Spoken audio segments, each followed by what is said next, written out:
জুবিন দাই কৈ গৈছিল শেষ বুলিলেতো শেষ নহয় আকৌ আৰম্ভ হয়। অসমীয়াই এতিয়া এটাই আশা কৰি আছে যে জুবিন গাৰ্গৰ মৃত্যুৰ ন্যায় হ'ব কেতিয়া। কিন্তু চাওঁতে চাওঁতে এতিয়া জুবিন গাৰ্গৰ মৃত্যুৰ 6মহীয়া তিথি আহি পালেহি। আজি কাহিলীপাৰাৰ ঘৰখনত জুবিন গাৰ্গৰ মৃত্যুৰ 6মহীয়া তিথিৰ আয়োজন কৰিছে। এনেধৰণে বামুণ আহি পাইছেহি আৰু জুবিন গাৰ্গৰ পুত্ৰস্বৰূপ বুলি আমি যাক কওঁ অৰুণ গাৰ্গে সকলোবোৰ আয়োজন কৰিছে। আৰু সমান্তৰালকৈ কাহিলীপাৰা যি এপাৰ্টমেণ্ট আছে সেই এপাৰ্টমেণ্টৰ যিসকল সদস্য আছে তেওঁলোকেও বিশেষভাৱে আয়োজন কৰিছে জুবিন গাৰ্গৰ 6মহীয়া তিথি। আৰু আমি অকণমান যিগৰাকী লোক এনেধৰণে পৰিৱেশটো আমি দেখুৱাইছোঁ, এনেধৰণে জুবিন গাৰ্গৰ 6মহীয়া তিথিৰ দিনটোৰ বাবে নাম প্ৰসংগৰ আয়োজন কৰা হৈছে। যিসমূহ নীতি নিয়ম কৰা হৈছে সেই নীতি নিয়মসমূহো এনেধৰণে আয়োজন কৰি থকা হৈছে। কিছু সময়ৰ পাছতে 10 বজাৰ লগে লগে যিসমূহ তিথি অনুসৰি যি নীতি নিয়ম সেই নীতি নিয়ম কৰা হ'ব 6মহীয়া তিথিৰ বাবে।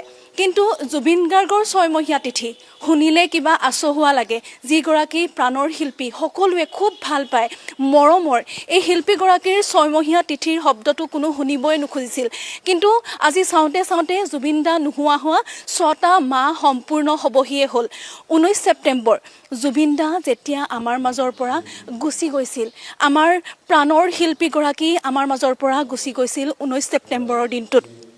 আৰু 19 ছেপ্টেম্বৰৰ দিনটোতে আমি যেতিয়া সেই অস্বাভাৱিক মৃত্যুৰ খবৰটো আমি যেতিয়া শুনিলোঁ, তেতিয়া অসমবাসী বুকুখন একেবাৰে উকা হৈ গৈছিল। আৰু তাৰ পাছতেই সকলোৱে যেন মূৰৰ ওপৰত যেন সৰগখন খহি পৰিছিল এনেকুৱা অনুভৱ কৰিছিল। কিন্তু আজিৰ দিনটোত এনেধৰণৰ এক পৰিৱেশ দেখিবলৈ পোৱা গৈছে য'ত আমি জুবিন দাৰ ঘৰখনত উপস্থিত আছোঁ বুলি কোনো ধৰণৰ আনন্দ কৰিব নোৱাৰোঁ। কাৰণ প্ৰাণৰ শিল্পীগৰাকী আমাৰ মাজত নাই আৰু সেই শিল্পীগৰাকীৰ আজি মৃত্যুৰ 6মহীয়া তিথি। আৰু এই 6মহীয়া তিথিৰ দিনটোত, বিশেষ দিনটোত আমি উপস্থিত আছোঁ কাহিলীপাৰাৰ ঘৰখনত। কাহিলীপাৰাৰ ঘৰখনত এনেধৰণে আয়োজন কৰা পৰিলক্ষিত হৈছে। বিভিন্ন ঠাইৰ পৰা বিভিন্নজন লোক আহি উপস্থিত হ'বহি।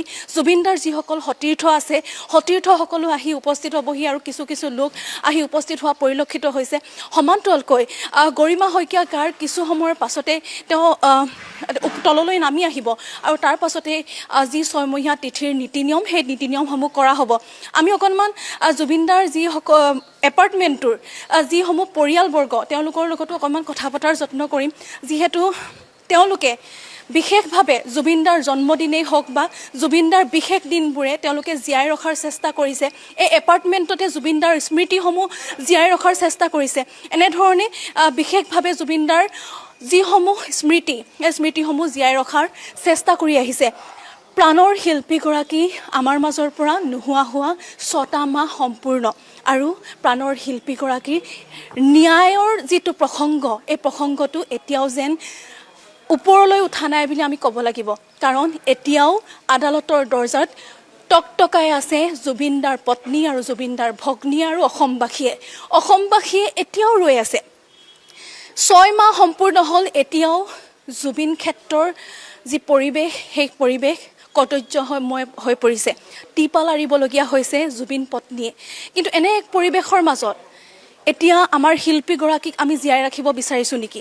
আমাৰ শিল্পীগৰাকীৰ বাবে এই কৰ্তব্যসমূহৰ পৰা আমি পিছ হুহুকি আহিছোঁ নেকি? এনেকুৱা এক প্ৰশ্ন উত্থাপন হৈছে। এতিয়া চাৰিওফালৰ এক পৰিৱেশ দেখিবলৈ পোৱা গৈছে যে জুবিনদাৰ দৰে এগৰাকী ব্যক্তিৰ ব্যক্তিত্ব আমি জীয়াই ৰাখিব পৰা নাই নেকি? এনেকুৱা ধৰণৰ এক প্ৰশ্ন উত্থাপন হৈছে।